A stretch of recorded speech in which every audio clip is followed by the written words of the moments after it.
It finally happened. The inevitable. Today, I reinstalled Magic the Gathering Arena. For those of you who don't know, Magic the Gathering is basically referred to as cardboard crack by many people. And, well, people don't call it that lightly. It truly is one of the leading addictions of our lifetimes. Hello everyone, and welcome to an episode of something I've been wanting to do for quite a while now. And that is to just talk about games. I did something called a game talk a couple of weeks ago, just talking about upcoming updates to a couple of games that I was looking forward to seeing, covering some patch progress on a couple of games that I really enjoy, and so on. But I want to do more than just talk about updates and give reports about possible changes to games that I like. I like talking about games themselves. Maybe go into a little bit of a story time session. Now, the reason why I'm playing Rocket League, very badly, I might add, the reason why I'm playing Rocket League in the background is because A, this is also one of the games that I was previously addicted to for close to a decade, I'd say. And secondly, there's something very cathartic about just talking or doing something while playing Rocket League in the background. It does something to me. It occupies my frontal lobe and allows me to just ramble on a lot easier. One of my favorite things to do for a few years now. We haven't done it that much because, well, life's been life's occupied us quite a bit. But me and a friend, we log in and just chat away while playing Rocket League. And we wouldn't even care about if we're winning or if we're doing well, or, you know, it didn't matter to us. I just screwed my teammate over there. So I figured, you know what, why not try this new format? You know, it'll be fun, it'll be interesting. I get to talk about something that I want to do, which is about all of the gaming addictions I've had throughout my life. What I think really applies to me, because everyone's addiction is different, right? While the same basic mechanics apply to everybody, there are certain dark patterns in games that affect everybody, such as loot boxes and other gambling aspects of different games that behavioral psychologists are actually planning and implementing in these games, just so that people will become more addicted, buy more loot boxes, and make them more money. But for me, it's more than just that. There are other mechanics in games that I really wanted to talk about and explore, and also talk a little bit about myself. I've been doing this channel for about, I don't know, it's been about 5 months now, maybe even 6. And I haven't really talked about myself. There hasn't been a lot of opportunities for me to showcase who I really am, what kind of things I like doing, a little bit about my life story, and so on. So I figured I'll play Rocket League, I'll talk to you guys, ramble on a bit. This will be something that you don't even have to watch, you can just listen. Because let me tell you, my Rocket League gameplay, it's nothing to really follow. It's actually quite horrific.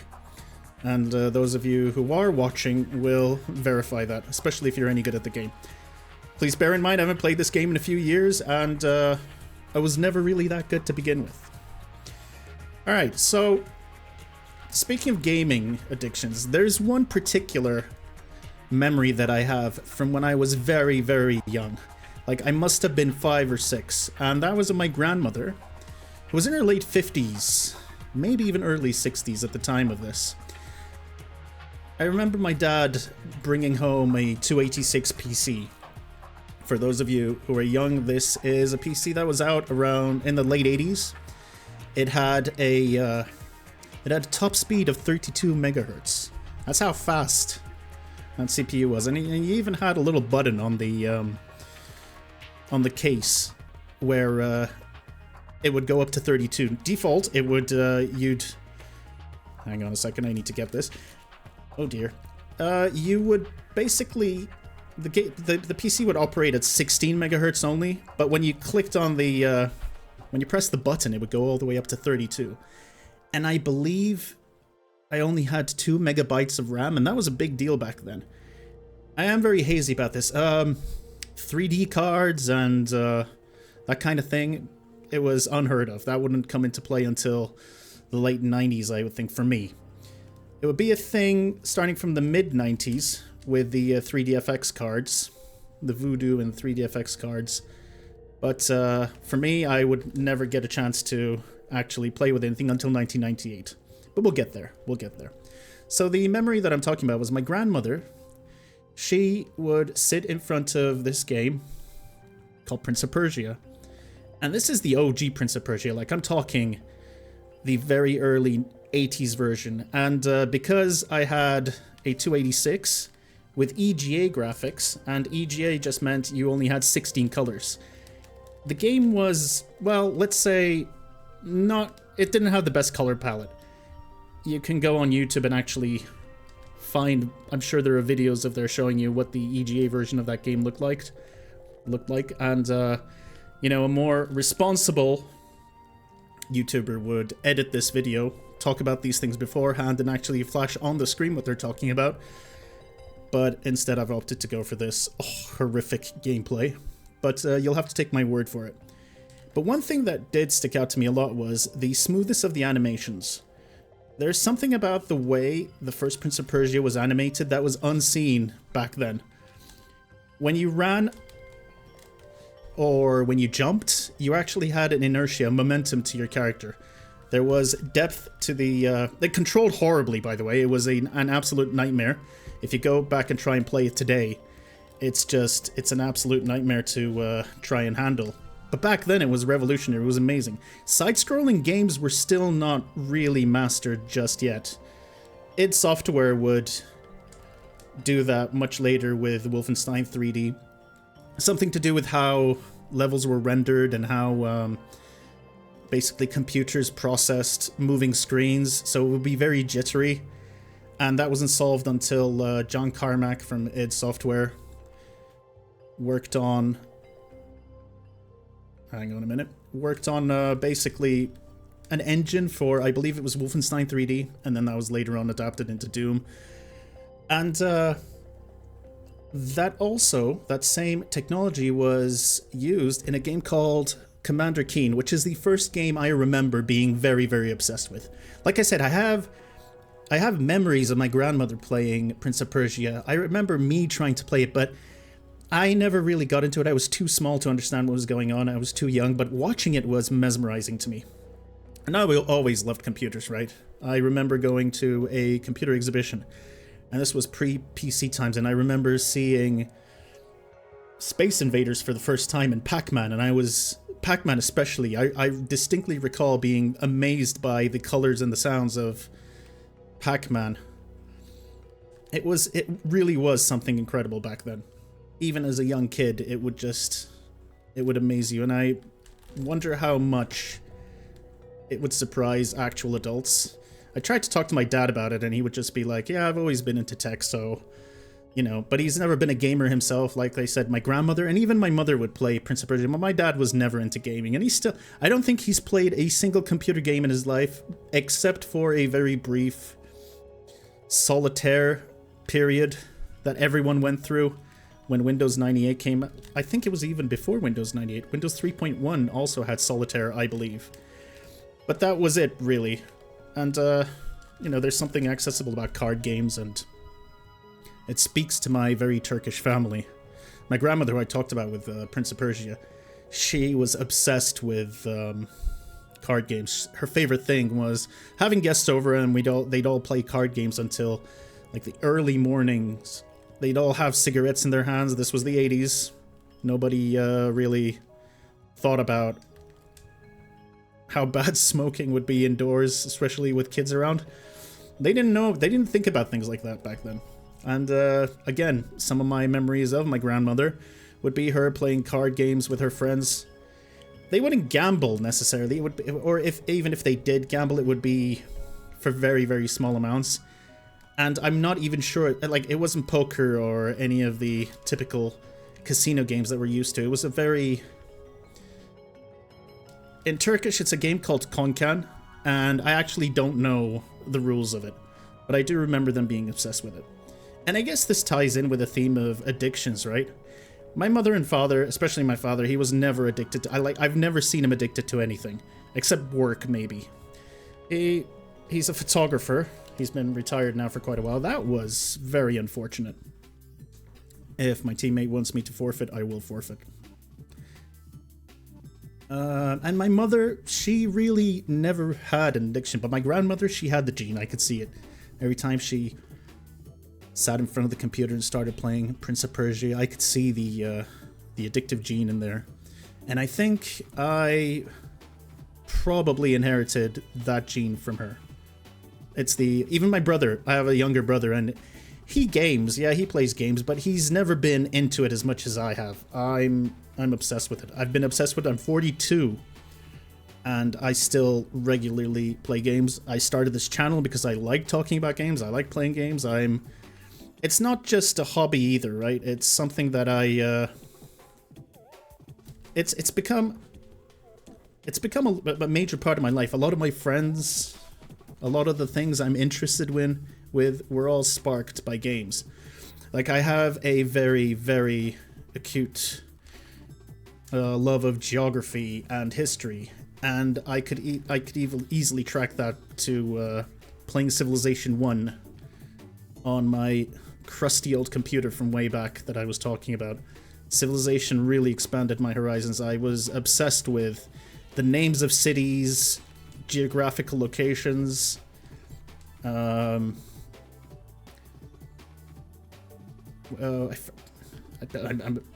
trying to concentrate on the game at the same time, so so far the keeping my frontal lobe busy part of the equation hasn't been working out too well, I think.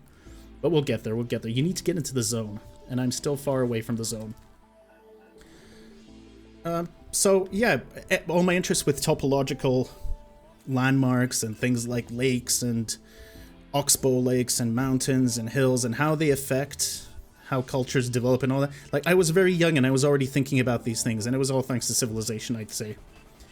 And so, like I said, my first real addiction that I remember playing, it was Commander Keen. Commander Keen was a side-scrolling game from id Software.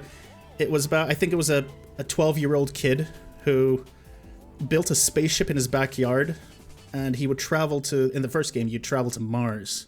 And it was a side-scroller game, and there were lots of aspects to it. It wasn't like Mario where you could just jump on enemies' heads and you could defeat them. No, you had to avoid pretty much all of the monsters until you got yourself a stun gun.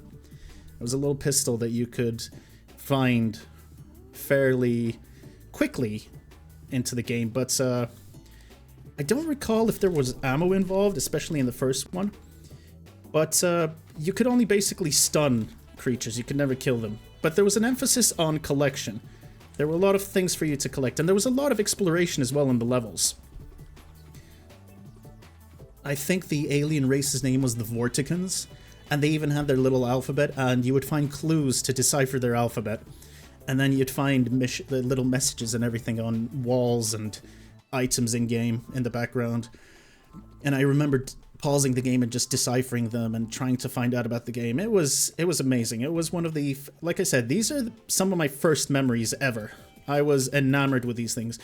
In school, when they told us to, when we'd have writing exercises, you know, when you had writing exercises in English, English class or literature class, and they tell you to write a story, and I would always imagine myself instead of Commander Keen, but I didn't want to copy the character directly, so I think I called it Commander Bean or something like that, and I would basically imagine myself in his place exploring these alien worlds, and I was obsessed with that stuff.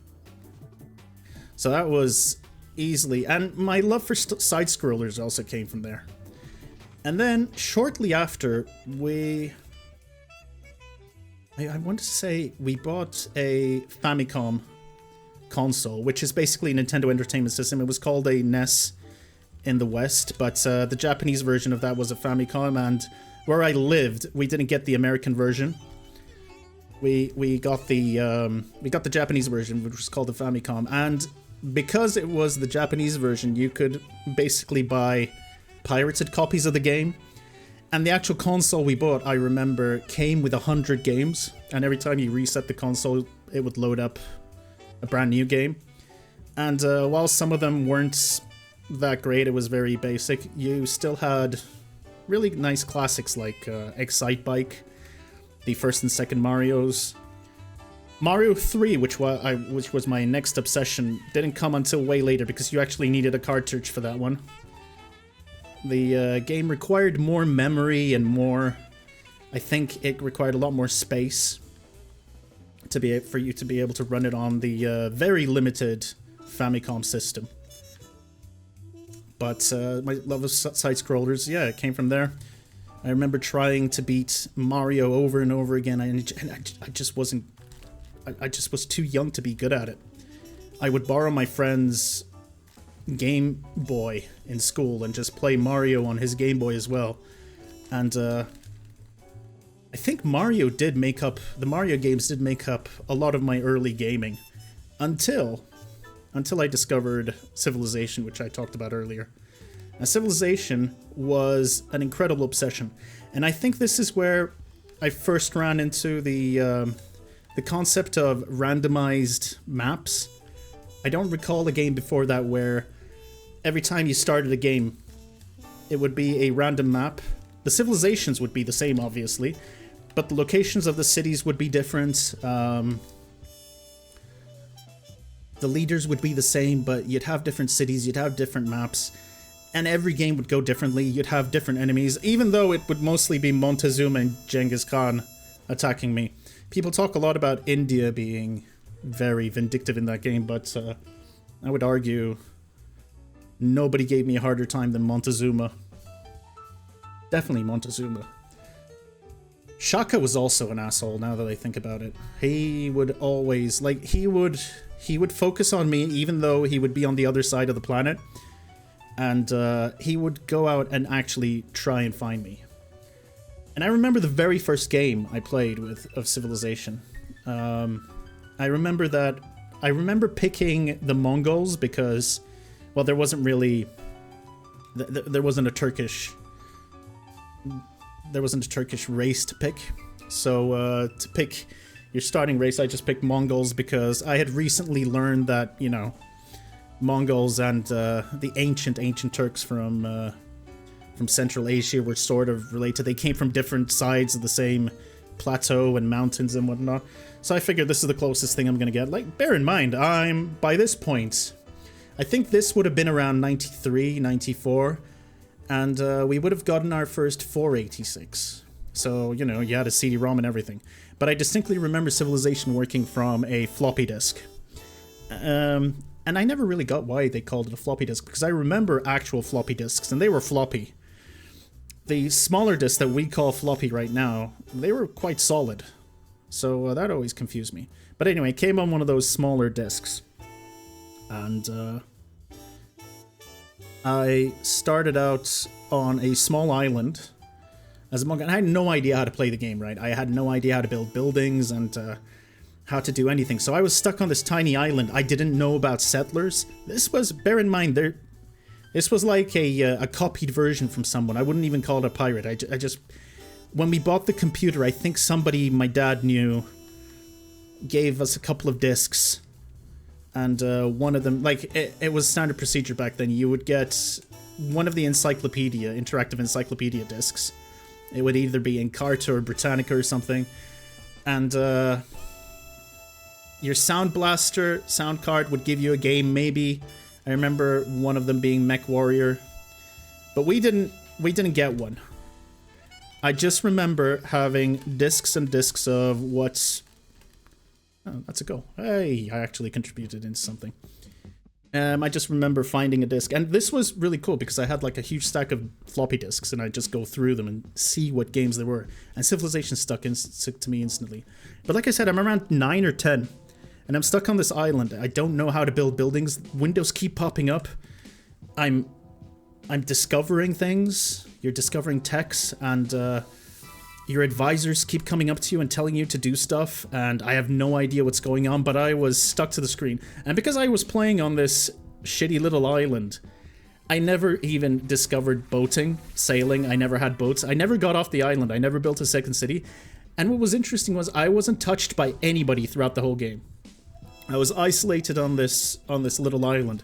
And I remember distinctly an English diplomat in Civilization 1. You had an actual diplomat unit. And a diplomat actually came in and he started up an embassy, and I was obsessed with that. I was like, oh my god, this non-military unit comes in to your city and establishes an embassy. And I knew a lot about embassies back then because, well, we lived in Riyadh, Saudi Arabia, and basically one of the best places for families to hang out, this was in the 90s, bear in mind, there was a place called the Diplomatic Quarter in Riyadh. This is where all the embassies and all their staffs lived. It was like a closed-off area, and Saudis couldn't get in. It was just for international staff, and generally my dad would take us there. There would be parks everywhere, and it would be a nice place for us to hang out, basically. Spend some quality family time. We'd be running around, because there weren't a lot of parks that you could actually go to in Riyadh. Well, there were, but these ones were better. There were more toys. It was cleaner, and there was more variety, and it was a lot less busy as well. And in the early 90s, like, the population of Saudi was very, very... There wasn't a lot of people living there at the time. And it was mostly foreigners as well. So the Diplomatic Quarter was very busy.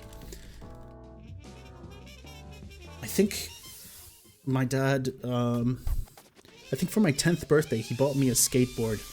And I remember skateboarding in one of the parks there. They had this marble surface that was just flat and you could easily skateboard. I wasn't any good. I was only 10. I was wearing, you see the kids wearing the big, oh dear. The big knee pads and helmets and elbow pads and all that. I was kind of like that. I looked like a medieval soldier, basically. But anyway, I'm rambling on and on.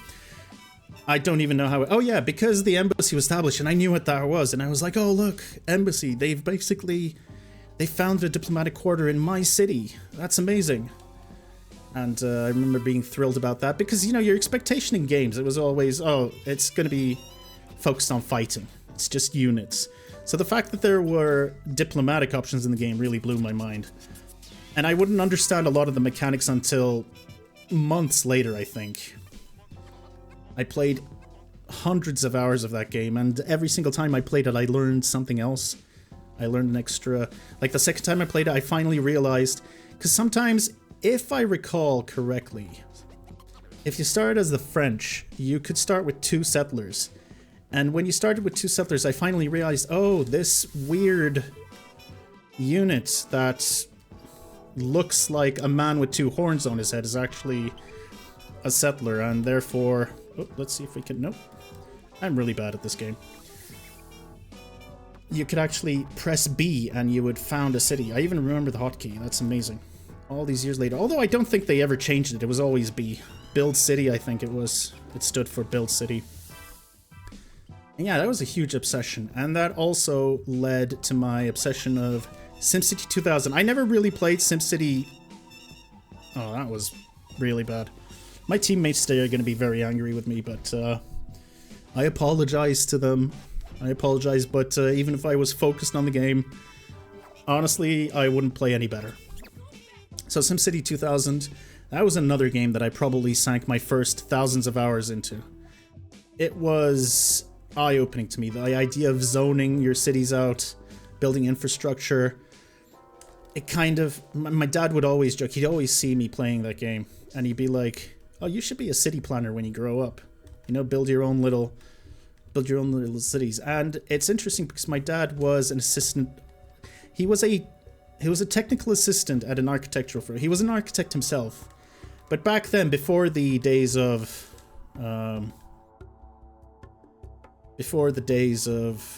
computer basically being able to plot everything and draw everything on computer, you basically had to have people draft everything on paper with pencils and pens, and you'd also need people to build models of those projects, and my dad would do all of those things. He later on became a photographer. He was always interested in photography, and it really did start out with working at that architectural firm. He would take principal photography of the places that they would be constructing these buildings in and all that. So he knew about city planning, and Riyadh was a fairly new city by that point. My dad moved there in, I think it was 1976 or 1977, and the city was only really building out since the 70s. That's how new Riyadh is. And a lot of the, like for example, the diplomatic quarter I was talking about, a lot of the buildings there were built and designed by the firm my dad worked at. Oh, hopefully I can... Oh dear, no.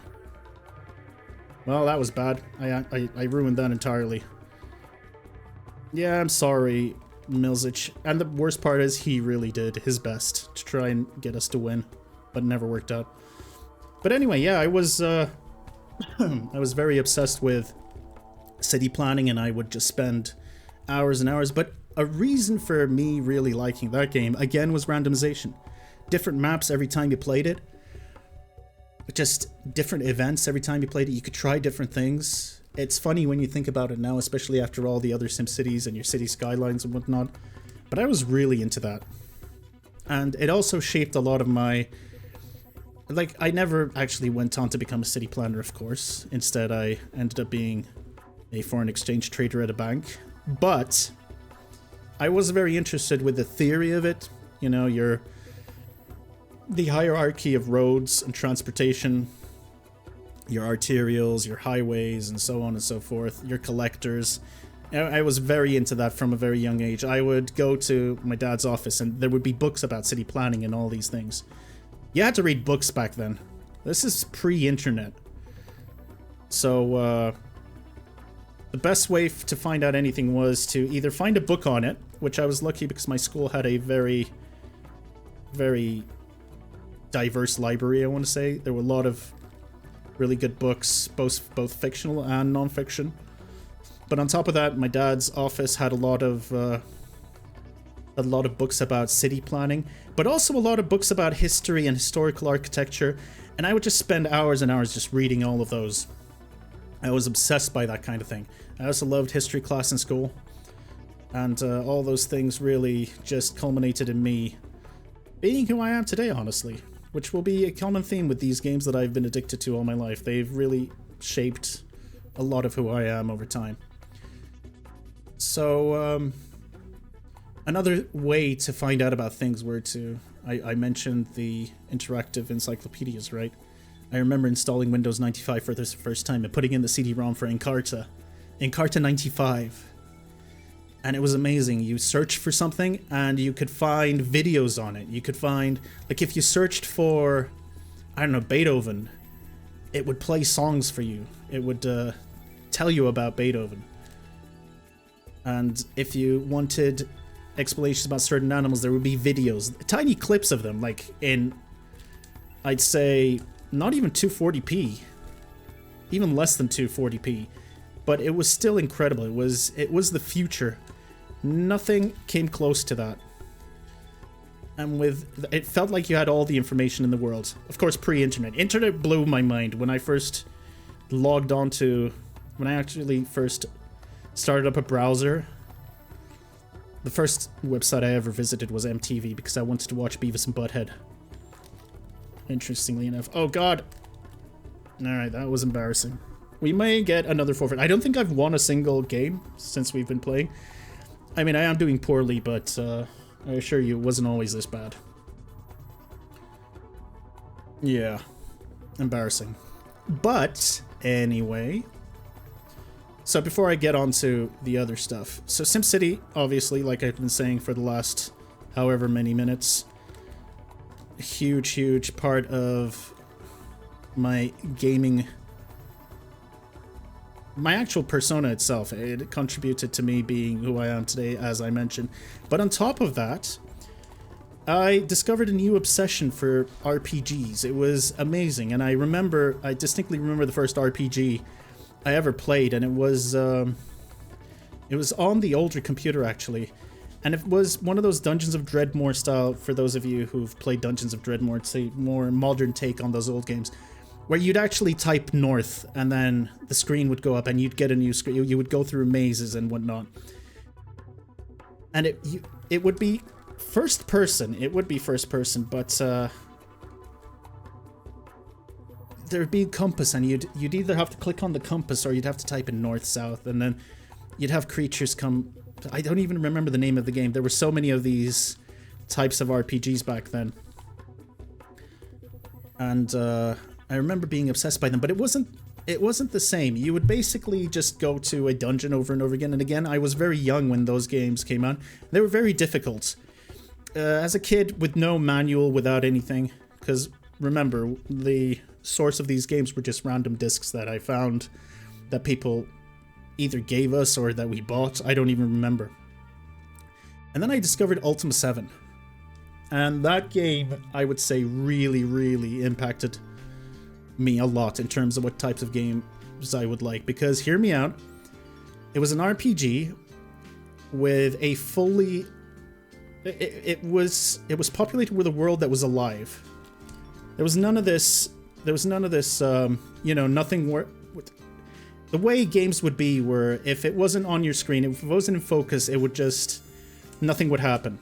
So, like, the monsters, if you were in the dungeon would be simulated up to a certain point, but anything outside the dungeon wouldn't be. But with Ultima 7, that wasn't the case. There was a day-night cycle, and that was amazing. NPCs actually went to sleep. They closed their shops. And if you snuck in and hid somewhere in the shop... Hang on. There we go. If you hid in the shop somewhere and then came out at night, you could steal everything, pocket everything, and then hide again. And then in the morning when the shop opened, you could sneak out. Like, that was huge. And this, I think, I mean, I definitely played Ultima 7 before I ever played Daggerfall. But I do remember bringing Daggerfall home, a CD of it, with my friend. And once I managed to get past the first dungeon, which took like, oh, I don't know, 5 or 6 attempts.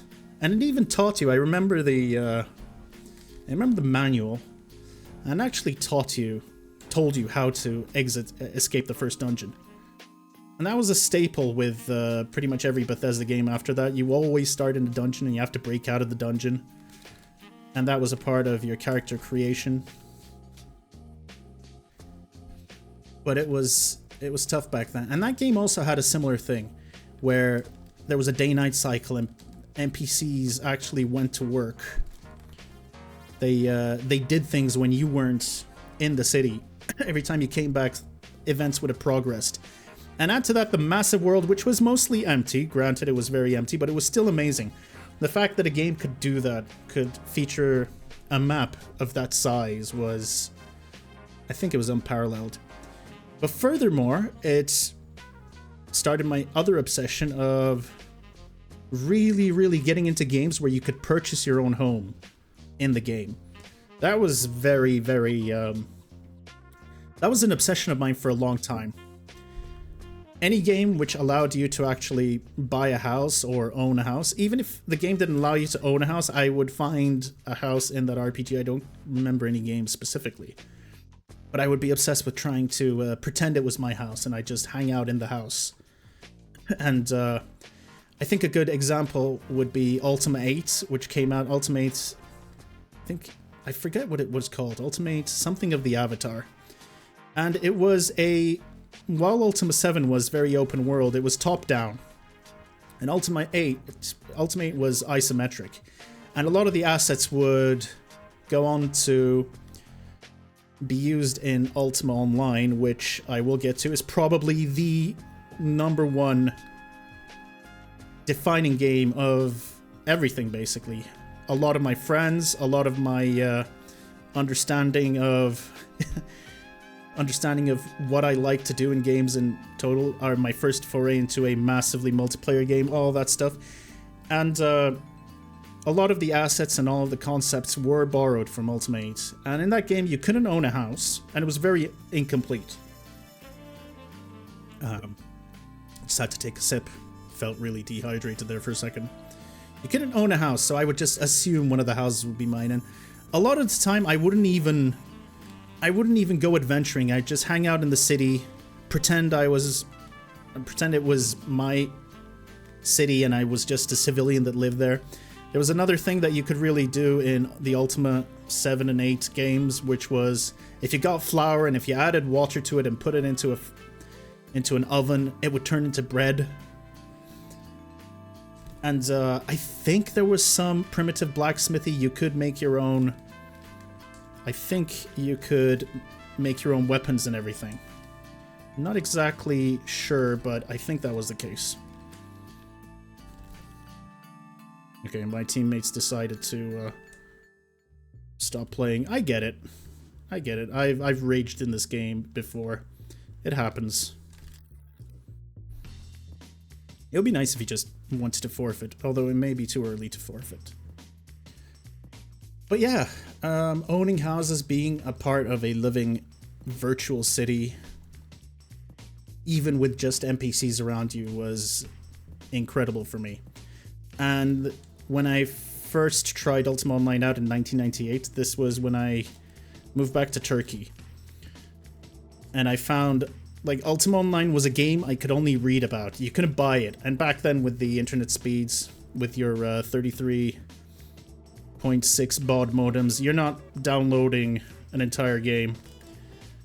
Even patching would take almost days, depending on how big the patch was. Especially on dial-up. So I remember going to a bookstore. I just moved to Turkey. This was 1998, the end of 1998, and there was... I saw Ultima Online, the second edition, a boxed version of it, just sitting there. And it was quite expensive back in the day. And on top of that, you needed a credit card to play it, and I don't think we actually had a credit card. I had to beg my parents to get one so I could play it, and they never actually got it, so... I think I asked my friend, I would take money to school and pay my friend, and their parents would, I think they would buy the subscription. That went on for a couple of months, and then that couldn't happen anymore because my parents were upset by that fact. They were like, oh, come on, we can't have other people pay for your gaming habits. So, yeah, that pretty much died right there. But in any case, Ultima Online really, really was my first incredibly major addiction. I was so addicted to Ultima Online that I played it almost non-stop from 1998 all the way to 2008. Like, I'm talking official servers. After the official servers got really... They changed the game a lot. Basically, EA interfered with the game way too much. And they kept... Well, they were afraid of EverQuest taking over, which it kind of did, to be honest. They were so obsessed with not losing to EverQuest. They took away a lot of what made Ultima Online special, namely the open world aspect of it. Basically, you could fight and take anyone's stuff if you won the fight. And they nerfed all that. They added another world onto the world you already played in called Trammel. And in Trammel, nobody could fight anybody. You could only fight monsters. And when you died, nobody could loot you. And it kind of ruined the game, because if you're going to play a PvE game, then, you know, why not just play EverQuest, which is designed for PvE, and therefore a much better game for PvE than whatever Ultima Online was meant to be. But that didn't happen until around 2003, 2004, I believe. So we got a good couple of years of just open PvP, just absolute insanity. And then I went on to play on private servers. I even lobbied and met people and actually acquired my own server. I was an admin for a while, and this was when I was like... This first started when I was 16 or 17. And like I said, I was really obsessed with everything about Ultima Online. And any other MMORPG I've played since then, it just hasn't been the same. It's just not been good at all. We're about to lose to just one guy here. Yep. Not going great for me. Sorry to all my teammates. But, like, the rambling must continue. So like even World of Warcraft, I played vanilla World of Warcraft for pretty much its entirety. I even was a raid leader, and I remember, oh, nice. I remember leading raids in Molten Core and then Blackwing Lair. And we actually cleared both dungeons, and it was amazing. It was really fun. The community aspect of it was even better than our time in Ultima Online, because there were... You could basically voice chat for the first time in games. You used to have a program called Roger Wilco towards the end of when I would play Ultima Online on the official servers, but it wasn't really good. Basically, a lot of the communication just happened through ICQ messaging. And yeah, ICQ was a thing. Look it up, younger people. It was the first instant messaging tool. It was amazing. I'm not even sure why it fell out of favor. It was just an instant... Like, Skype took over after a few years, and I wonder why. And it wasn't just because of voice chat. Or maybe it was because of voice chat, probably. It may have been because of voice chat, now that I think about it. But TeamSpeak was huge. Ventrilo was huge. And the best part about World of Warcraft was it was the first time you could actually talk to your guildmate. And yet all these people, that was me. Don't look at your own Discords. You'll be disappointed that nobody's messaging you. I'm kind of lost. Oh yeah, World of Warcraft. You actually got to speak and get to know people in your guild, which wasn't possible in Ultima Online, but Ultima Online is still and will always be the superior game to me. Like, I played pretty much every single major MMO after Ultima Online, because it kind of got old-fashioned very quickly. Or so we thought. And I remember playing Dark Age of Camelot, which was a lot of fun, but it wasn't the same. I remember playing Star Wars Galaxy, which was very similar, since the lead designer was the same guy who basically designed Ultima Online. But that game was also ruined by its own parent company. It was a Sony game, and Sony decided to change the game dramatically, and it just stopped being what it was, which was a very nice open world, just sandbox MMORPG where you could just build buildings anywhere you wanted. You grinded out your skills by repeating tasks instead of just leveling up, which was, in my opinion, still is the more superior and immersive way to play RPGs. The level system, it's fun for games like World of Warcraft, or basically games where going in dungeons is the main point of the game. But sandbox MMOs will always be very different. And one of the key things that I've come to realize, and I'll get back to this when I talk about Escape from Tarkov a little later, one of the greatest parts about Ultima Online was when you wore a cloak, your character would show you wearing a cloak. When you wore a kilt, you'd see the kilt. And if you wore a cloak on top of your kilt, your cloak would actually obstruct it. Like, there were clothing layers, and that was amazing. It was incredible. But that's not where it finishes. What else was really amazing was if you dyed your cloak blue, your cloak would be blue. You could actually see it in games. So there was a fashion aspect to it. People would wear all sorts of different combinations of clothes, and most MMOs don't do this anymore because, you know, it's a waste of assets. In World of Warcraft, one thing that always really annoyed me was there was no real casual gear. Everyone basically wore the armor. Yeah, part of the appeal was wearing your you know, your higher tier dungeon dropped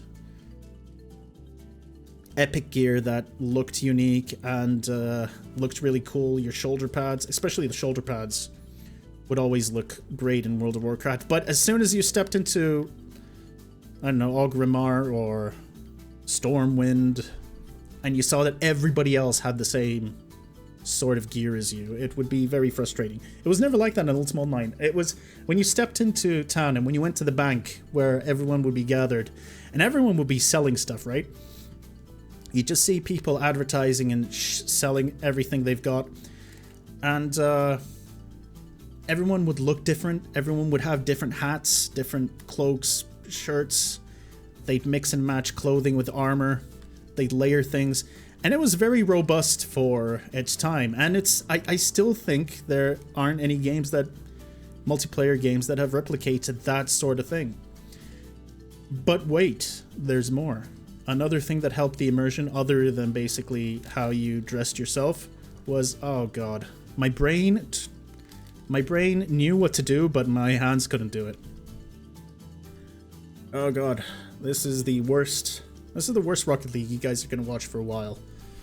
But hey, the highest I've ever been has been Platinum anyway, and that was when I was playing every day, so like I said, there wasn't much going for us. Another great thing about Ultima Online was when you threw an item on the ground, it would appear on the ground. Like when you walked into an inn, there would be a chessboard on the table, and you could interact with that chessboard. There would be like glasses and cups and drinks. And furthermore, you could plop your house anywhere on the map. And this was such a big deal that basically you could never find anywhere to...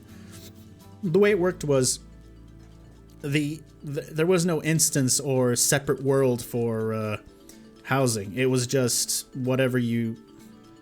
The game, Britannia itself was just, which is the name of the world, it's like the Azeroth of Ultima Online. You would find a spot, a clearing amongst some trees, and you would build your house there.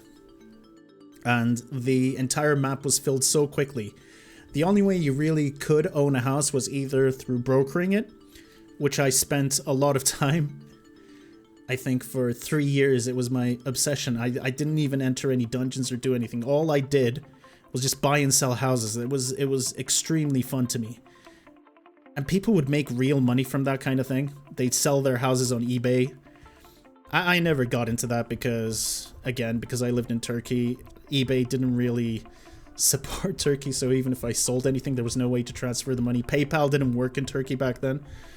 And then it did in the late 2010s, and then it didn't again. They banned it here many years ago, and we still don't have PayPal, but that's another topic of discussion for another video, maybe one day. But yeah, people would actually like sell gold on the market, and this was the first time you heard about mass cheating strategies. Like people, so the way it would work is you had one seamless map, but every region would be shared between different servers, and when you cross server lines, there would be a tiny little, I don't want to say a freeze, but it would be a little hiccup. You could tell when you were crossing server lines. And there would be tricks such as, well, the way you got your levels in Ultima Online would be to repeat the same task over and over again. So if you hit a tree with an axe enough times, your lumberjacking skill would go up, right? And again, if you hit somebody or a dummy with a sword, your swordsmanship would go up. If you did the same with maces, your macemanship would go up, etc., etc. So you get me. Thieving. The more you stole from people, the higher your thieving skill got. You could hide, just plain disappear on the map. It was called stealth, I think. You could just stealth in the map. You could pickpocket, again, like I said. You could even kill someone and steal stuff from their corpse, and if you were undetected, you wouldn't be flagged as a criminal. There were tricks like that. But more importantly, when you cross server lines, people discovered very quickly that you could dupe items. You could dupe money. And until they patched this, the economy was ruined. And there was no such thing as a server wipe back then. Now that I'm thinking back then in hindsight, they should have gone for the wipe. It would have actually helped the game a lot more. But you know, it was an MMO. People had spent a lot of money and a lot of time getting their stuff, so they were scared to wipe anything. They were afraid of losing their player base. And it would have happened for a while, but I think the economy was so bad, it got to such a bad state that I think most people would be okay with it. So much so that when they introduced new servers, you'd occasionally get a brand new server every few years, and people would flock to it just because it was a brand new economy. And more importantly, you could possibly place houses because it was a fresh map, and every housing spot would be taken within like 24 hours. So like I said, the best way to do any sort of you would have to buy a house outright, or you would camp. So you would have to log in every day and enter your house. And if you didn't do that for like, I don't know, 2 weeks, I think it was, your house would be demolished. And not only would your house disappear, but all of your items would just fall on the floor. And there were collector's items and things like that in Ultima Online. The longer you play the game, like every Christmas, they would give you a select. You would get Christmas tickets, and you could redeem it for items such as like pure black dye, which was very valuable. I remember that being very valuable. Or you get different statuettes, and these would be worth like thousands and thousands of gold, even millions, depending on how old some of these things were.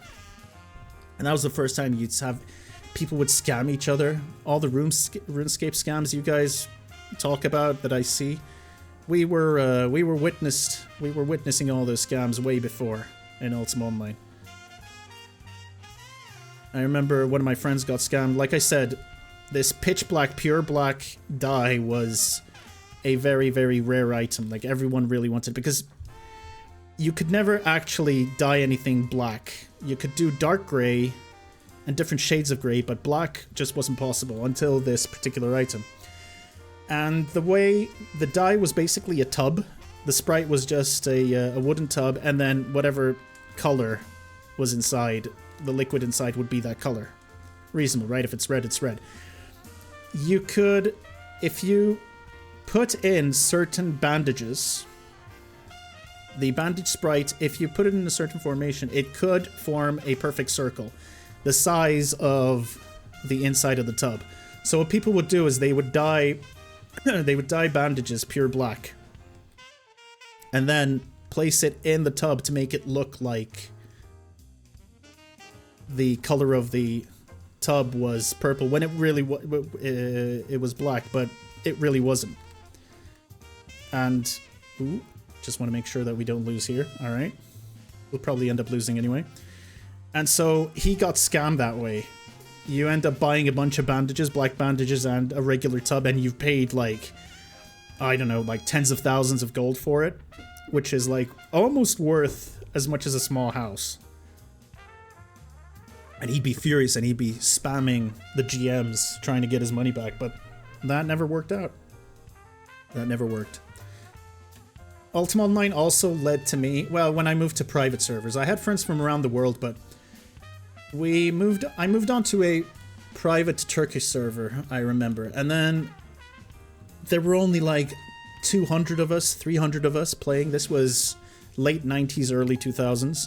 And we all really got to know each other. We all lived in different cities. I lived in Ankara at the time, which is the capital. And a lot of my friends, my guild friends, and the people I met in-game, they lived in Istanbul. There were a few people from Ankara, and we would actually hang out together. Every now and then we'd have meetups.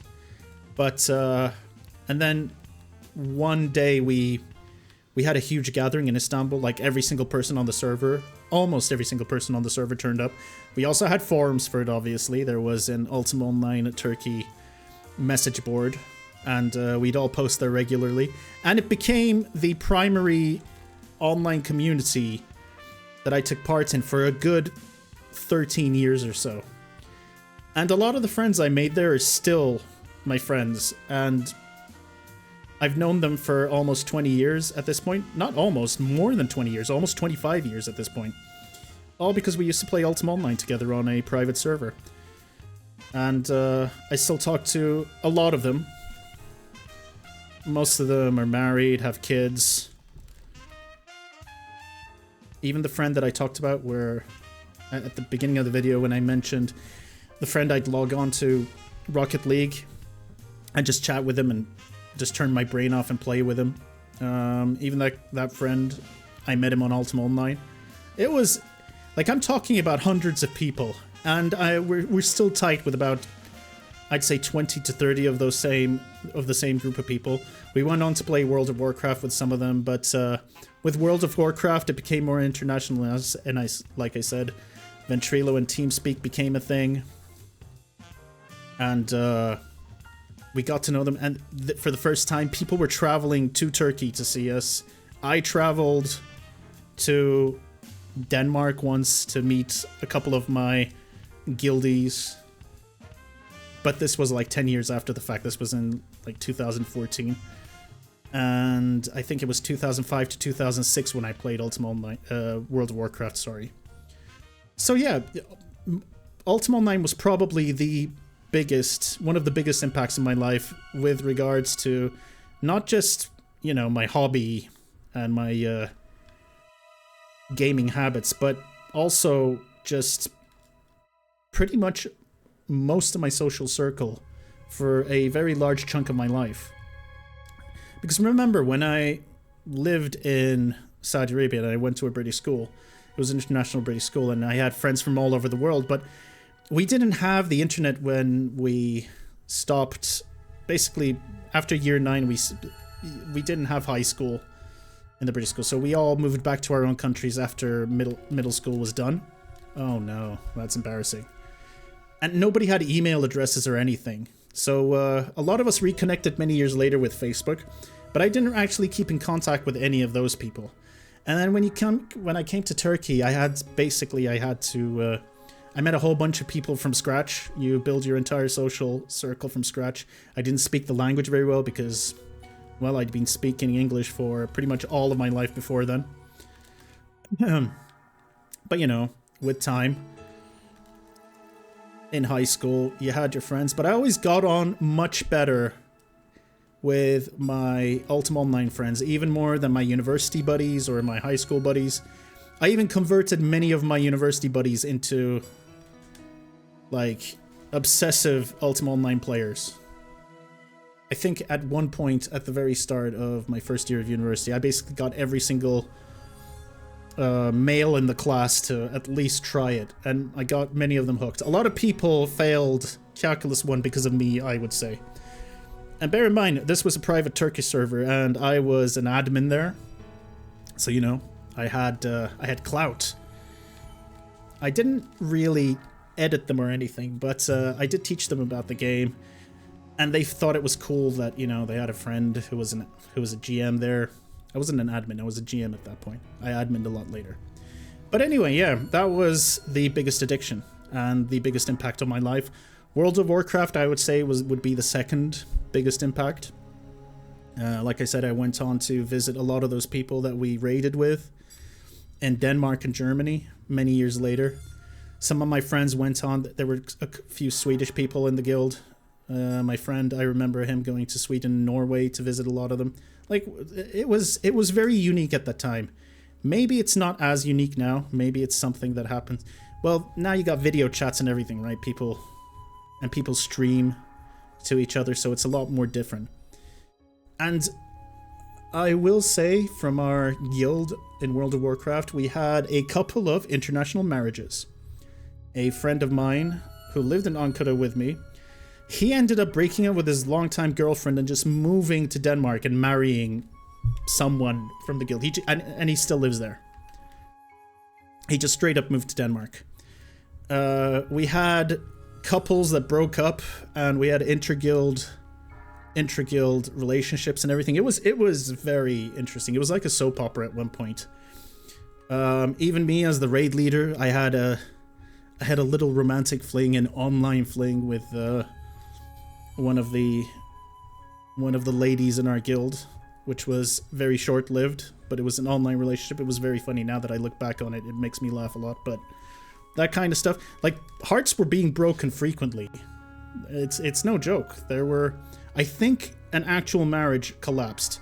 So we got one marriage out of it, and one marriage collapsed. That's how dramatic things were. But yeah, after World of Warcraft, the other biggest, I'd say, addiction was when I discovered Dota. Dota 1. So this would be in 2007, 2008. And those friends I talked about, the Ultima Online friends that we would meet up with and play, we all started playing Dota at the same time. And every single day for hours and hours and hours and hours, we'd just play Dota non-stop. There were ways, because you could only have 10 people playing. So we'd have... Oof. That's nasty. That's really bad. We'd actually have waiting lists. People would wait. Sometimes we'd have 2 games going on. That's how busy it was. And we were obsessed with that. And then in 2010, I moved back to Saudi Arabia to work.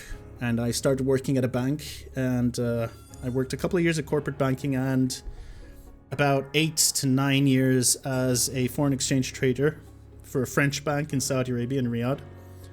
And after I moved there, we all started playing Dota 2, I remember. And also a game called Heroes of Nerith. Maybe you guys might have heard of it. It was basically a Dota clone before Dota 2 took over. League of Legends had just come out. It was basically League of Legends or Heroes of Nerith. Heroes of Nerith was more similar to Dota 1 with its denies and the hero designs and whatnot. And League of Legends did things a little differently. And then Dota 2 came out, everyone moved to Dota 2, even though to this day I prefer Heroes of Nerith. I really, really like that game. And this is the first time I actually got into, started watching, like this would have been 2011, 2012 at the latest. And I remember watching Twitch. And these were the first streams I'd watch, just people playing Heroes of Nerith, trying to learn the game from them. And Dota was heated, like, anyone who's played any MOBA knows what I'm talking about when I say, like, you could start actual real-life fights from certain rounds of League of Legends or Dota 2 or Heroes of Nerith or whatever, and it was intense. It was all we cared about and all we played every day. I'd come home from work and I'd just log in and I'd torture myself. I just lose my mind. Like I said, I wasn't even very good. Oh god. I wasn't even very good, and there were people even worse than me, which drove me nuts. But yeah, that was a main fixture for a long time. Until basically I discovered Rocket League. Rocket League came out in 2012, I think, and I played this game for a good 10 years. On and off, I'd say. And the highest, I got Diamond 1 one time. One time, I think I was Diamond 1, but then people were doing wall climbs and aerials that I couldn't even dream of. And basically, it kind of ruined the game for me there. I realized that I hit my ceiling. And I wasn't willing to put in the hours to learn. As you can see, I mean, you're watching this gameplay. It's disappointing, to say the least. But this was another one of my obsessions. So, up till now, I would say my gaming obsessions revolve around either games with a very, very random element to it, almost like roguelites, games with random worlds that you spawn into every single time, and even if the characters are the same, it's the world that's different, or just plain roguelites themselves, I've always really enjoyed, or multiplayer games like this, party-based multiplayer games, but the party-based multiplayer games, as I've gotten older, I just don't care anymore. Like, you've noticed that I have emotes and chat turned off. I just don't care. If I played Dota today, I wouldn't get angry at all. I just don't care as much as I used to. I don't care. I just turn off chats and every form of communication. And if I couldn't turn it off, I just ignore it. Because why bother? I've been there, done that. It's gone. But in a weird way, absolving yourself of all the hate and sort of not engaging in a lot of the rage kind of, I don't want to say it diminishes the game, but it kind of, when you have less passion for the game, it doesn't grip you as much. So yeah, your mental health is a lot better. You hate yourself and the game a lot less, but at the same time, you just play it a lot less because you care a lot less, I guess. And I don't think, like, this would have enraged me. Only 3 or 4 years ago, what that guy did would have been absolutely enraged me. I would spend the next whatever's remaining in this match, I would just keep hounding him and trying to get explosions on him. But I just don't care. Like I don't care. When I lost a game, I would just feel really bad. I'd have emotes on, and every time I saw what a good save, it would just drive me insane. Now I just don't care. But I still keep the emotes off anyway because I don't know, I just don't want the headache.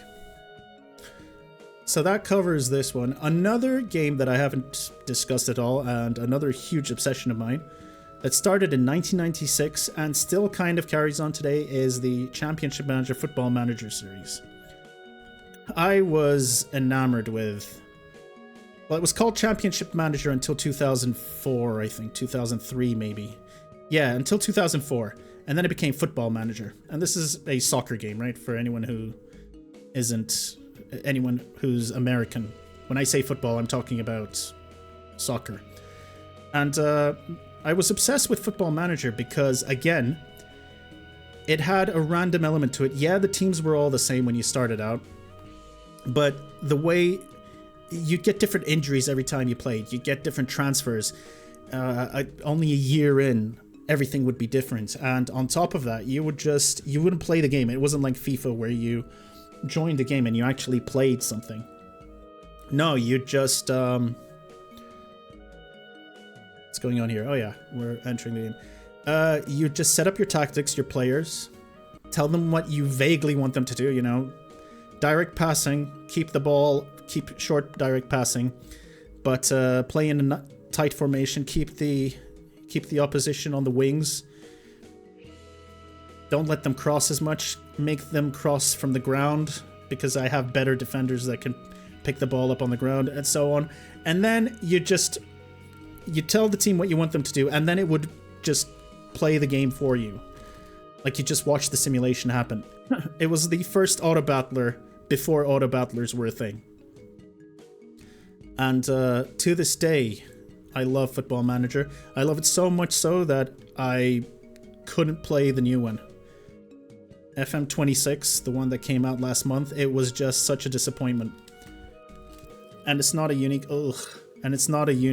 take. Most of the older fan base really, really dislikes it. They changed too much, but in all the areas where it doesn't matter, they changed the UI that was just fine to fit a console audience, which, to be fair, they've stated is the vast majority of their audience, right? So I get it, it's a business decision, but like make your console and PC versions different. When they try and implement a command and a UI scheme for PC that's meant for console, you end up with a lot of dead space, unintuitive UI design. The game feels weird, the way you transition between screens, which is a shame because the new tactical aspect of the game is incredible. But I even did a video on it, and I tried, and I initially thought I liked it, but I went to bed, and when I woke up I just refunded the game because I realized it just didn't feel fun to play. Normally when a new Football Manager comes out, I played for 20 hours straight, and I just couldn't do that with this one. I played it for an hour and a half, went to bed, and when I woke up, I couldn't even start the game. I thought, I can't be bothered with this. And then I refunded the game and found out that I wasn't the only one. I actually felt kind of bad that I was like, oh, is this just a me thing? But no, it seems to be the general consensus, which doesn't make your opinion right necessarily. It just means that people overwhelmingly who are a fan of the series all found the same things to be extremely annoying, which isn't surprising. I mean, even they knew, because in all of the press releases and interviews they did before the game's release, they talked about, oh, the game is meant for a new generation, things are going to be different, please give it a chance, give it 20 hours to get used to the new UI. No, Nobody's doing that. A and B, even 20 hours wouldn't make that UI any better. See, back in the good old days, I could bounce that off the wall, fly, figure out where it would possibly land, and just take a better position. But that's all gone now. Thankfully, I'm not the only one who's bad at this. Maybe that's a goal? Hey, we got an assist. Very rare good play from us. So yeah, Football Manager, definitely. I'm looking forward. I think they'll fix it next year. I think they had to kind of rush this year because it was a new generation. They changed a lot. And they actually skipped last year's release. Like, imagine if NFL or FIFA or any of the NHL or any of the big EA Sports titles missed a year because they wanted to focus on making the next generation of FIFA or NFL or whatever. And then it turned out to be not great. It turned out to be very underwhelming. And even then, that wouldn't describe it because, you know, all those EA Sports games are designed for a console audience, for control pads to begin with. Football Manager is like an interactive Excel sheet. And for you, all of you who haven't played Football Manager, who don't care about Football Manager, know nothing about it, imagine navigating your Excel sheets with a control pad. That's how bad it was. That's how bad I am here. So that's the other major. So far, I would say Ultima Online is the most defining addictive game that I've ever been involved with. After that, I would say it would be between Civilization. I mean, I've played every single Civilization except for this year's one, Civ 7, which I won't get into. Everyone knows how much that one's been panned. My reasons are different, though. I don't care about the idea of different... Sorry, excuse me. I don't care about the fact that you change your civilizations. Your leader stays the same, but your civilization has changed. I don't mind that. I enjoy Humankind and other games that dabble in that. No, my problem is charging $120 for the full experience and only having like 16 civs to start out with. Not even having a huge map and missing one of the ages, missing the modern age, to sell it with a DLC later. I just don't agree with that. So I didn't even buy it. I mean, yeah, you could buy the game for $70, but then you only get like 10 civs, I think, and it's even worse. And also, when you try and distinguish between the versions, it's just so much clutter. It's just disappointing. Never wanted to see that happen in a Civilization, but I guess it was inevitable with 2K. Ooh, there we go. Especially the way they've treated 2K, the NBA 2K games. I have actually forgotten what they're called, which is a game that I was obsessed with for a while as well, by the way, in the 2010s. I love the 2K NBA games, but I just don't bother anymore. It's just live service slop trying to sell you stuff. And I've already paid a lot for, you know, purchasing player cards and whatnot. There was a period between FIFA 13 and 15 where I went in very hard. Bear in mind, I was a foreign exchange trader. I was earning really well back then. And I didn't mind dropping a couple of $1,000. Now that I'm saying it, it actually pisses me off. I dropped a couple of $1,000 on, I think it was FIFA 13 alone. FIFA 14. It was FIFA 14. I mean, I can't believe I did that. And then why? Whatever happened to those cards? They're gone. So don't buy FIFA packs. It's just not smart. You're gonna lose. You're basically spending money for nothing. It's not worth it. Which I'll get to in a little bit when it comes to my other addiction that I was talking about. Hang on. There we go. Now, oh dear. Okay, so as I mentioned, Rocket League, and then you had your... Oh yeah, I was talking about Ultima Online and the other MMOs, World of Warcraft, and such being the primary biggest impact on my life in terms of gaming because of the social aspect as well as the actual gaming aspect. And then I would say Football Manager had a lot to do with it, because I was actually a part of the Football Manager research and beta testing team. I spent so many... it's probably my most played series ever. I've probably got like 20 to 25,000 hours at least since 1996.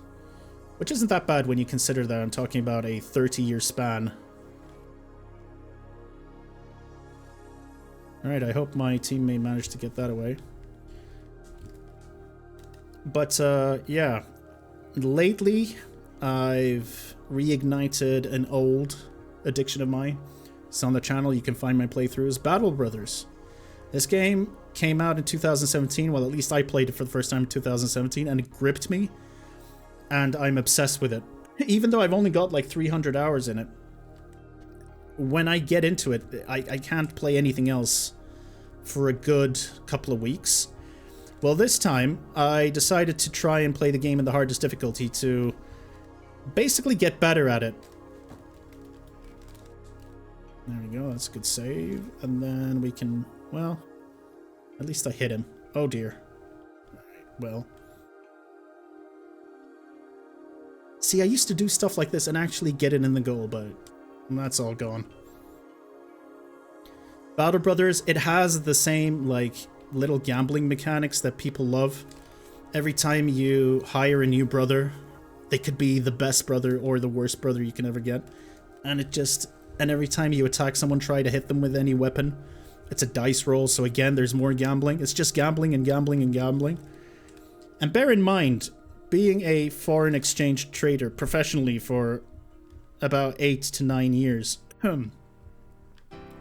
while trading currency isn't exactly gambling, because you do try and make your decisions based on... you do try to make your decisions based on research and data, but at the end of the day, it's still gambling.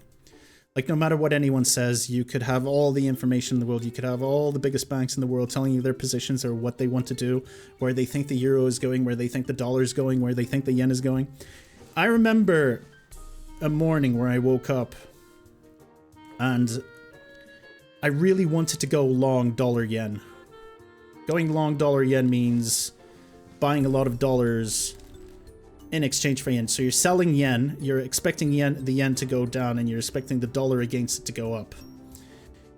And I remember taking the position, and I was just going to, you know, it was going to be a quick in and out position. This was in the morning before anyone came to work, because of the way the Japanese markets work, right? There's several hours ahead of us. So our early morning is like their busiest. Okay, buddy. See, that guy trying to knock me out in our goal would have driven me insane.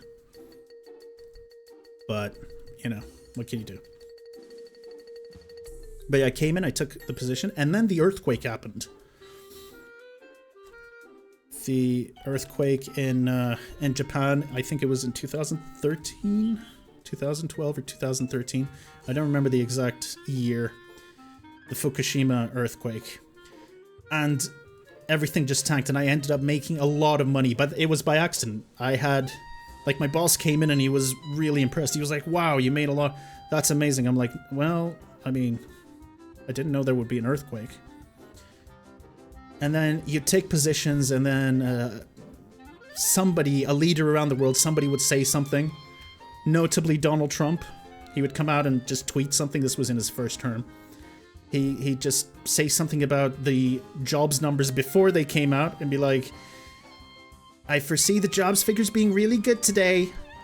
And you're not supposed to talk about that, especially not the President of the United States. That figure comes out at 8:30 in the morning, US time. And, like, nobody sees it beforehand. It's supposed to be like the sacred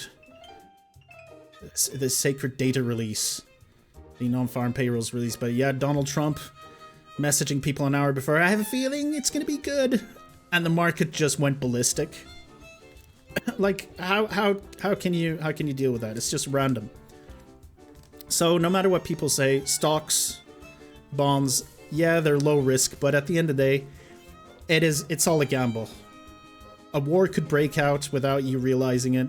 A volcano could erupt somewhere, and you're basically screwed. You could have long positions in, like some of our friends who traded in stocks. You could have a lot of positions in Lufthansa and British Airways, and then get a massive volcanic eruption in Iceland, and all of a sudden air traffic's down for 2 weeks. Stocks are in free fall. Suddenly, no matter how good of your research is, you're screwed. You're done.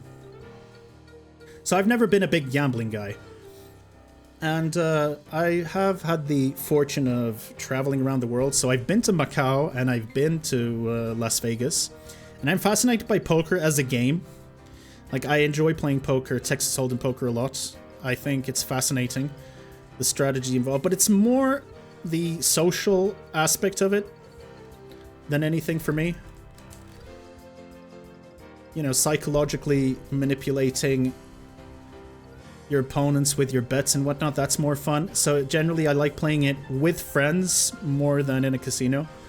But yeah, I played a lot of Texas Hold'em. But the real gambling game that I was surprised to enjoy a lot was craps. And this was in Vegas. And craps was incredibly fun because it's a big social aspect of it. When you're, oh god, when you're rolling the dice, you've got people around you and they're all like cheering you on, they're all hyped.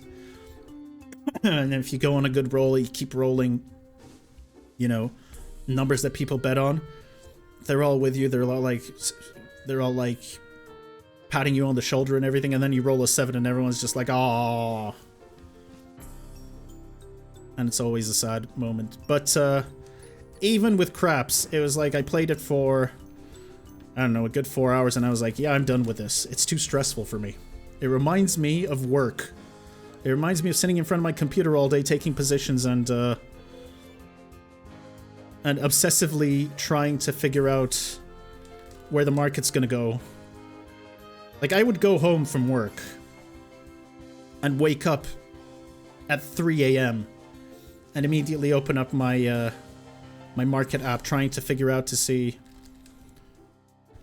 Hang on, if I play this right. Nope, I didn't play it right. Well, no. My teammate plays it right. He did not. I'm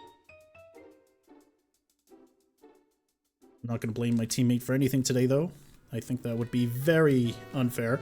But anyway, I'd wake up at like 3 a.m. and just check to see where the market was, where the position was. It was very stressful. That's why I'm not a foreign exchange dealer anymore. I couldn't do it. It really affected my health, both my mental and physical health. I mean, we're not strangers here. I had trouble actually going to the toilet. Like, I had trouble taking a dump because of all the stress. It was just, the market itself is stressful. It's fine. It's a part of the job that I liked, you know, doing research and taking calculated bets, always having your stop losses ready and calculating your risk. That stuff's fine. What wasn't fine was all the politics. When you work for a big bank, any of you who've worked for a big bank will know what I'm talking about. It's just all the internal politics.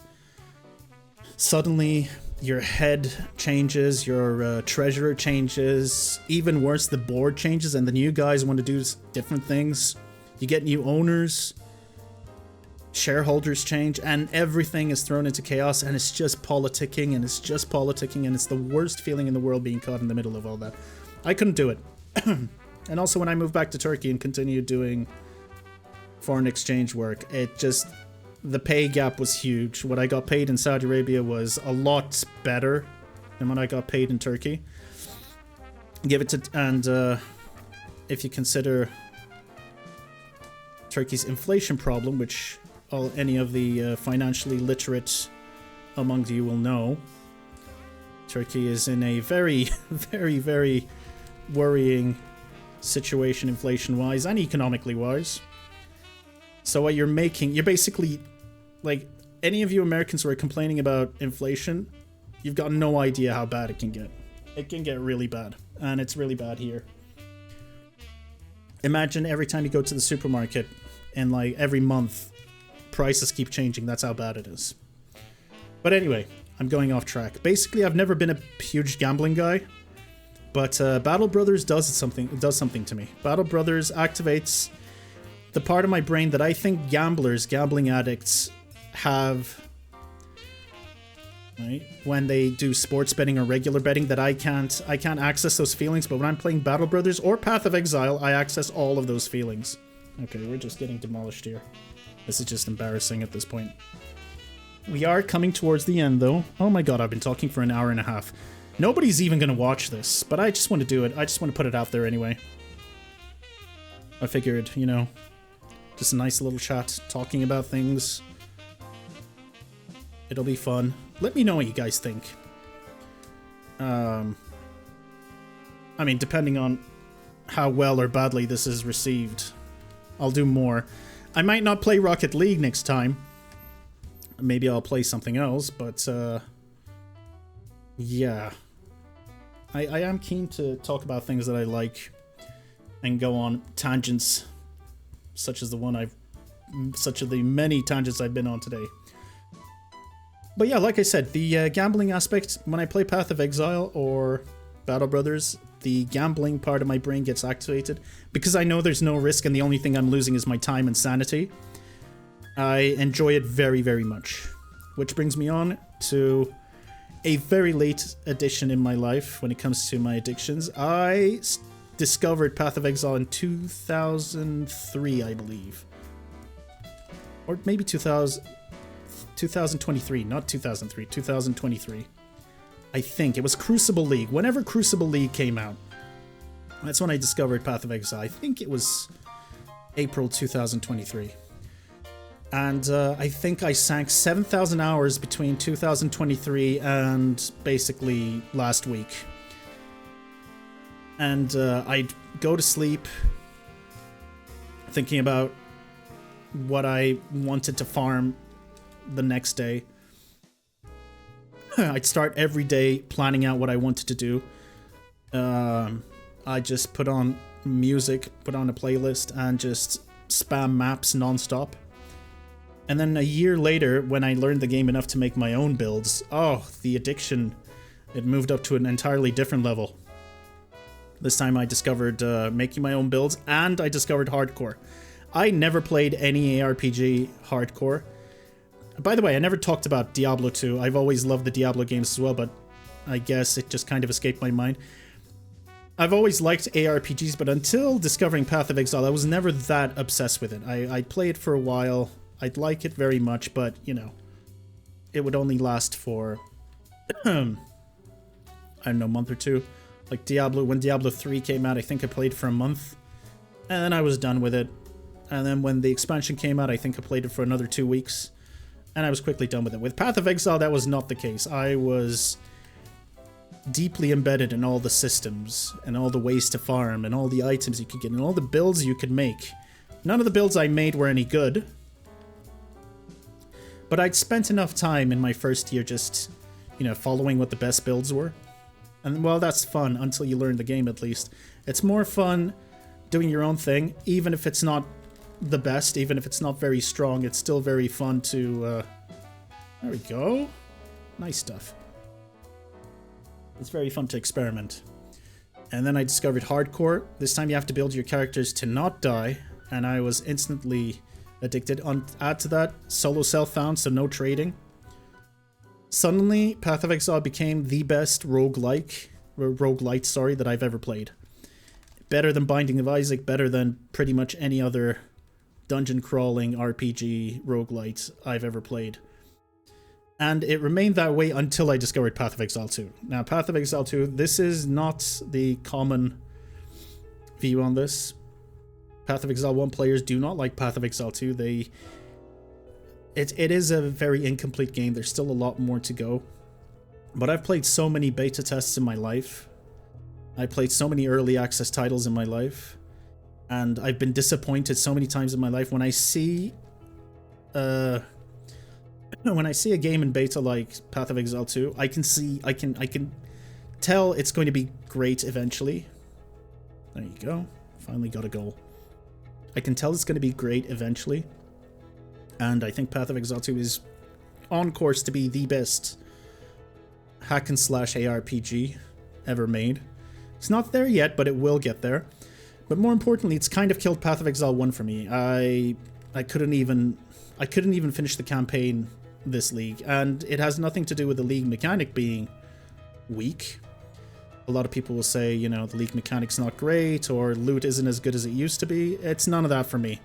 It's just Path of Exile 2 is so... the combat in Path of Exile 2 is just so much better. Okay, hang on. What about this?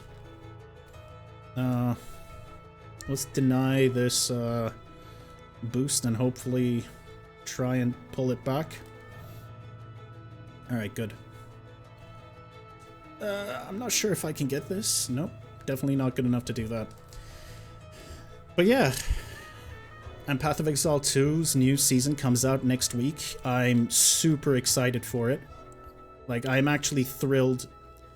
And this Friday, they're going to be talking about what they're adding to the game. So far, we have no idea what they're actually adding to the game, what the new league's going to be, what changes they're going to make.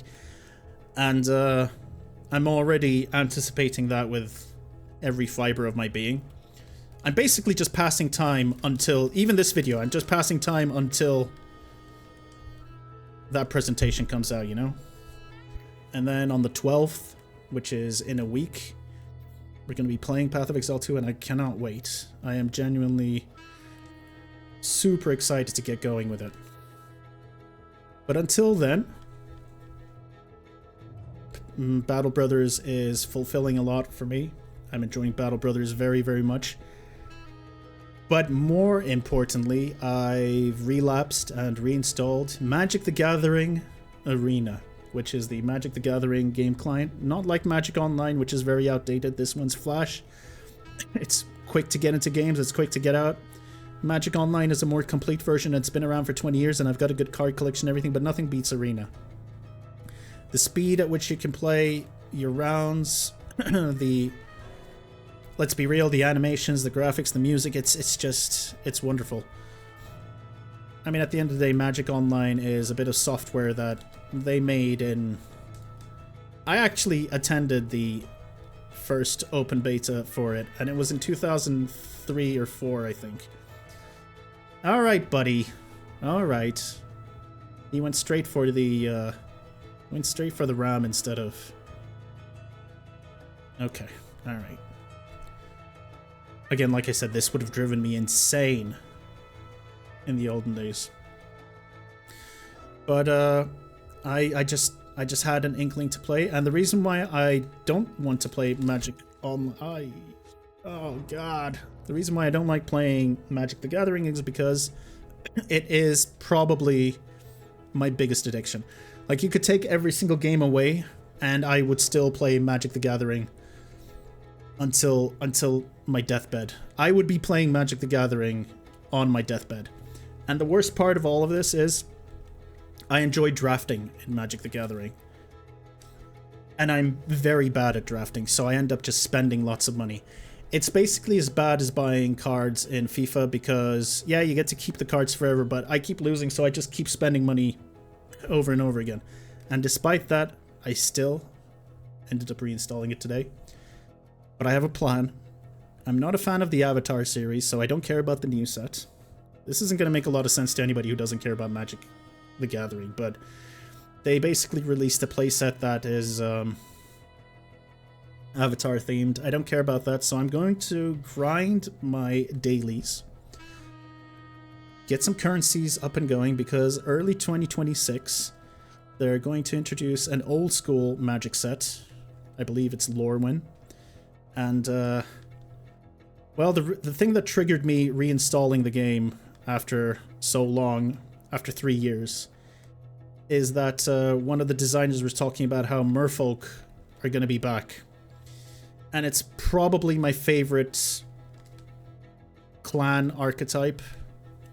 I forgot what it was called. I think they're called clans in Magic the Gathering. Basically, when you have a theme in your deck, like all dragons or all merfolk.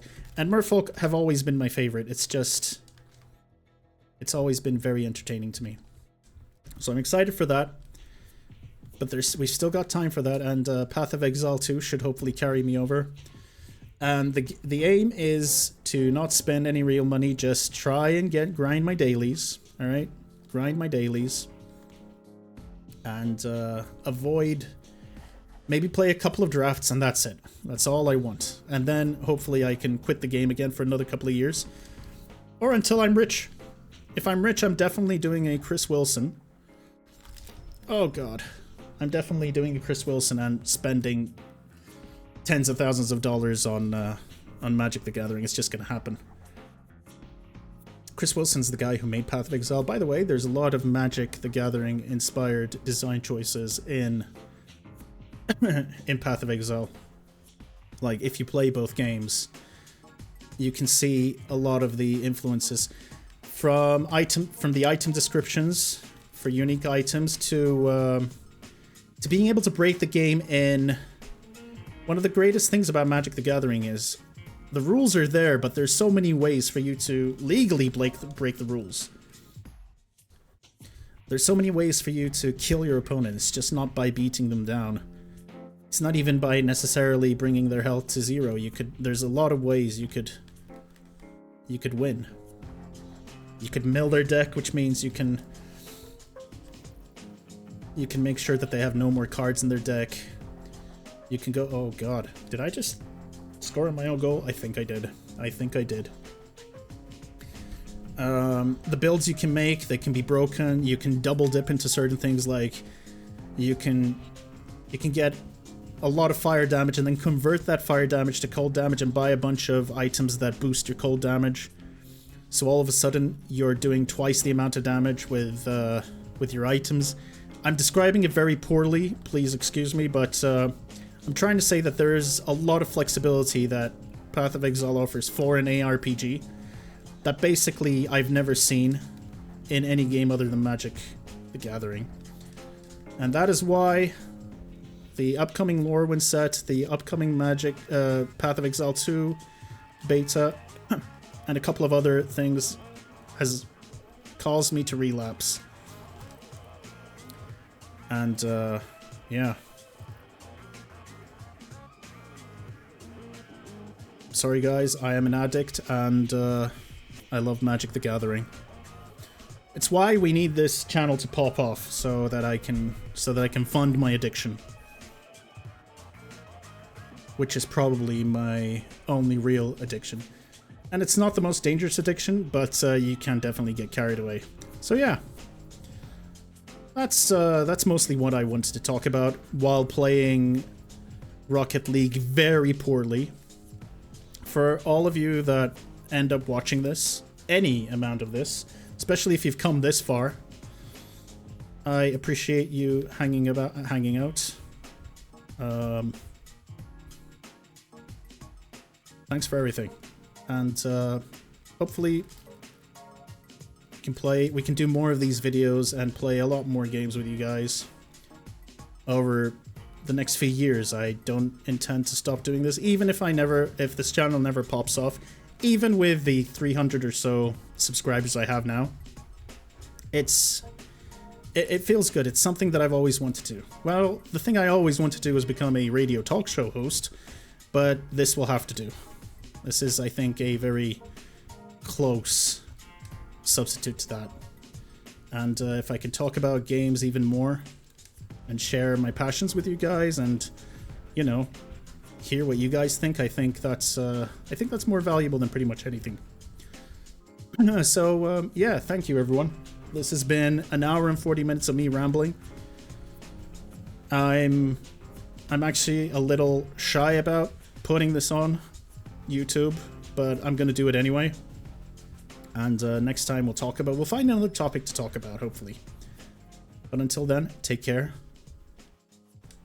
And don't play Rocket League as badly as I do. Goodbye and see you in the next one. Take care.